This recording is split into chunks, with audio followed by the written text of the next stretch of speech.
유튜브로 읽는 박정희 전기 9권 총 들고 건설하며 보람에 산다. 윤희상 자해 사건.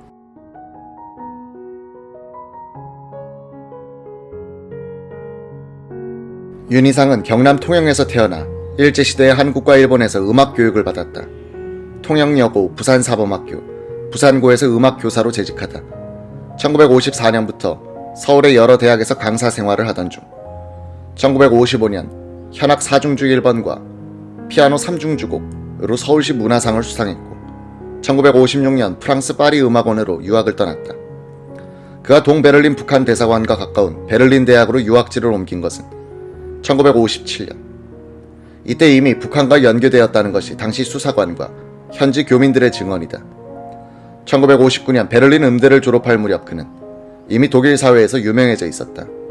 한국이 낳은 세계적 음악가이지만 북한이 길렀다고 자부하는 음악가이기도 하다. 1967년 6월 중앙정보부에서 바라본 윤희상은 여러모로 거물이었다. 현지에서 음악가로서 이미 이름이 알려지기 시작했고 내사 단계에서부터 그의 이름은 항상 계보 맨 위에 있었다.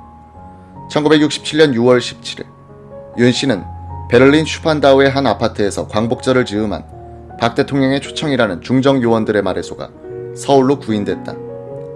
윤희상은 이문동 중앙정보부 본청 지하실에서 조사를 받았다. 당시 중정수사과장 이용택의 증언.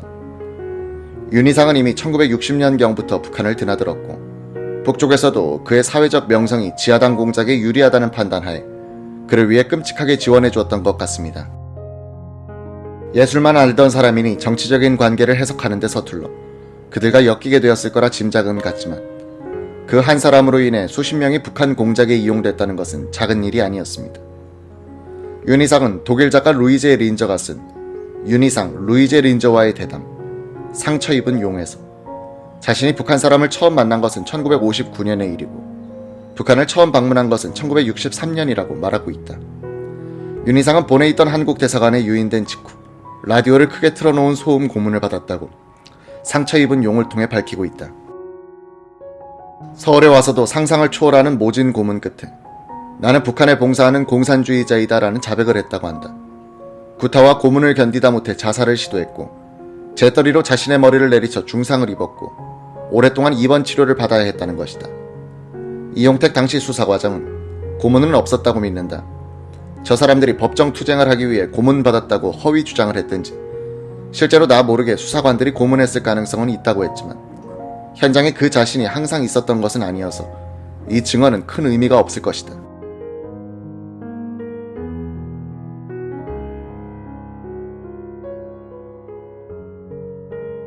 동백림 사건에 연루돼 조사받은 194명 중에는 고문과 관련하여 두 부류로 나뉘어 있었다. 임석진과 그의 동생들처럼 당국에 자수하여 조사에 순순히 응했던 사람들과 청와대 등 상부의 요인과 관계 있는 사람들은 거의 고문을 받지 않았다고 한다. 반면 윤희상처럼 혐의를 많이 받은 사람들일수록 고문의 강도가 심했던 것으로 보인다. 윤희상의 경우 재떨이 자해 사건은 동백림 사건의 수사 속도가 늦춰지는 계기가 됐다. 전후 관계를 이용택 당시 수사과장의 증언으로 재조합해보았다. 이 과장은 그날 담당 계장이 윤희상에게 최덕신 대사에 관한 신문을 하는 장면을 관찰하다가 올라와 2층 야전 침대에서 눈을 붙이고 있었다고 한다. 새벽에 담당 계장이 흔들어 깨웠다. 왜? 윤희상이가... 이 과장은 직감적으로 윤희상이 죽은 줄 알았다고 한다. 그는 주범이었습니다. 입구에는 헌병 둘을 배치해두고 있었는데 담당 계장이 화장실 간 사이에 윤 씨는 책상 위에 있던 네모난 사기 재떨이를 깨 자기 머리 오른쪽을 몇 차례나 찍었습니다. 계장의 보고에 놀라서 뛰어내려가 보니 4평 정도 되는 취조실 바닥이 피로 물들었을 정도로 많은 피가 흘렀습니다. 이미 윤희상은 후송되고 있었고 벽에는 손가락에 피를 묻혀 쓴 글이 있었다. 최덕신은 결백하다. 이 과장은 현장 보존을 지시하고 사진을 찍어두었다고 한다. 1999년 9월 19일 MBC 텔레비전에서 방영된 이제는 말할 수 있다. 끝나지 않은 동백림 사건에서 윤희상의 처 이수자는 이런 증언을 했다. 피가 흘러서 흐르는 걸 갖다가 손가락에 찍어 벽에다가 우리 아이들에게 아버지는 간첩이 아니다라고 쓰고 다시 이용택 당시 수사과장의 입장으로 돌아가 본다. 그는 즉시 윤희상이 후송된 청량리 파티마 병원으로 달려갔다. 의사가 면도칼로 윤희상의 머리털을 깎고 있었다. 윤 씨의 손과 발은 침대에 묶여 있었다. 이 과장과 윤 씨의 대화. 윤 선생, 정말 죽고 싶어요. 내 자신을 저주했습니다. 저는 참 어리석은 놈입니다. 죽는다고 일이 해결되지 않습니다. 내 종교는 불교입니다. 자살도 살인입니다. 살고 싶습니까? 예, 살고 싶습니다.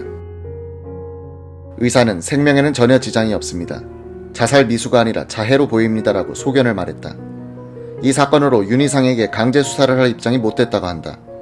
게다가 외교적인 압력이 가해지기 시작하고 정보부에서의 구속기간 20일이 만료되어 감에 따라 증거 포착에 많은 애로가 따랐다. 이런 요인들이 이 사건을 미완의 수사로 만들었다고 한다.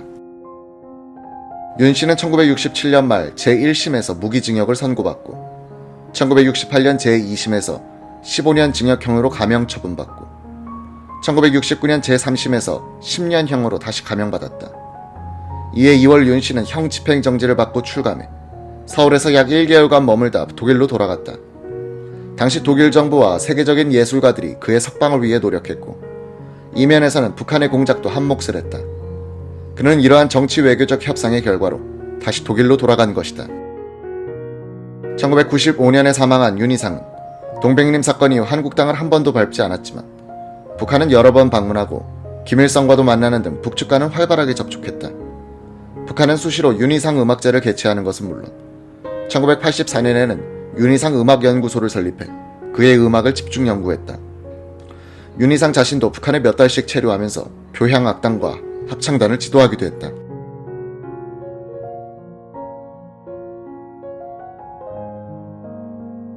(1990년대에) 독일 유학생 간첩으로 자수했던 한병훈 씨는 독일에서의 윤희상에 대해 이렇게 말했다. 그는 기회가 있을 때마다 나는 공산주의자가 아니다, 민족주의자다라고 말하죠. 그럴 만도 할 겁니다. 그가 무슨 마르크스 철학을 알 것이며 계급혁명을 알겠습니까? 아무런 인문학적인 바탕이 없는 사람입니다. 단지 음악으로 명성을 얻은 것이 유럽 사회에서는 문화 권력가로 활동할 수 있으니 북한이 이를 최대한 이용한 것이죠. 윤희상의 계보를 따라가면 송모, 김모 등 최근까지 한국 유학생들을 포섭했던 학자들이 등장합니다. 이들의 제자들이 국내 학교나 언론, 출판계에서 자리를 잡고 있는 경우도 비일비재한 시대가 왔습니다. 서독에서 구축된 지하당 사건인 동백림 사건은 지금까지 계속되고 있는 겁니다. 동백림 사건 혐의자 중 김옥희는 난수표를 소지하고 있다가 발각된 경우에 속했다. 그는 프랑스에 유학 중 북한 공작원에 포섭됐고 뒤에 박종규 청와대 경호실장 비서로 근무하다 이 사건으로 구속됐다. 1999년 9월 19일에 MBC 텔레비전에 이제는 말할 수 있다. 끝나지 않은 동백림 사건에서 김옥희의 남편 조영수는 담당 PD와의 전화 인터뷰에서 이렇게 말했다. 난수표를 갖고 와서 그냥 묻어뒀다가 끝내버렸다. 이용택 과장의 얘기가 맞다. 이용택 당시 수사과장은 그 난수표는 치마 밑에 숨겨갖고 들어왔던 겁니다. 하지만 조사 결과 한 번도 사용한 적은 없었습니다. 라고 증언했다. 임석진 교수에 의해 신고된 23명이 194명으로 확대되는 중에는 억울한 사람들도 많이 끼어 있었다. 이수길 박사는 1997년 자신의 회고록 한강과 라인강 위에 무지개 다리를 노타를 통해 무고하게 연루돼 고문받았던 과정을 일기체 형식으로 비교적 객관적으로 소상하게 밝혀놨다. 그는 뺨 때리기에서부터 물고문과 전기고문에 이르기까지 말로만 듣던 고문들을 다 겪었다고 한다. 이수길 박사는 어릴 때 소아마비를 앓아 지팡이에 의지하며 살았던 1급 장애인 의사였다. 남산 지하실에서 고문의 고통을 견디지 못한 이 박사는 언제 북한 대사관에 갔느냐는 수사관의 문초에 언제라고 쓸까요? 불러주시는 대로 쓰겠습니다라고 했다가 너같이 지독한 간첩은 처음 본다며 더 심한 고초를 겪기도 했다고 한다.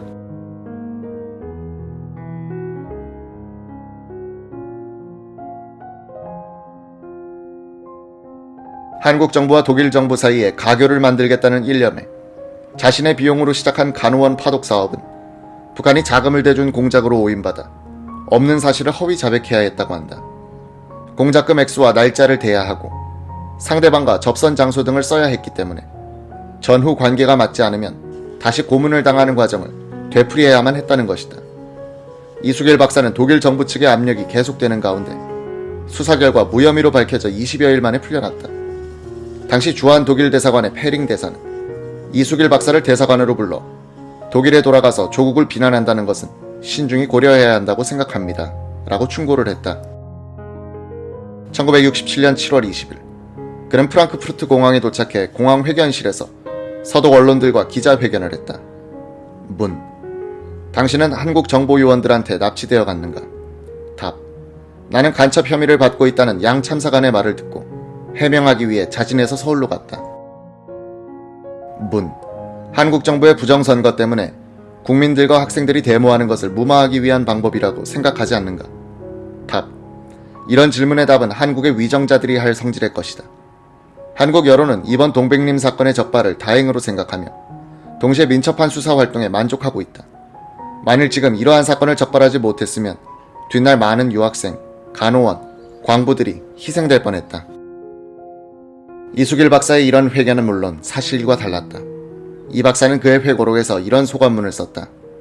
한국에서 받은 인간으로서는 당할 수 없는 고문과 치욕을 생각하면 이가 갈렸다.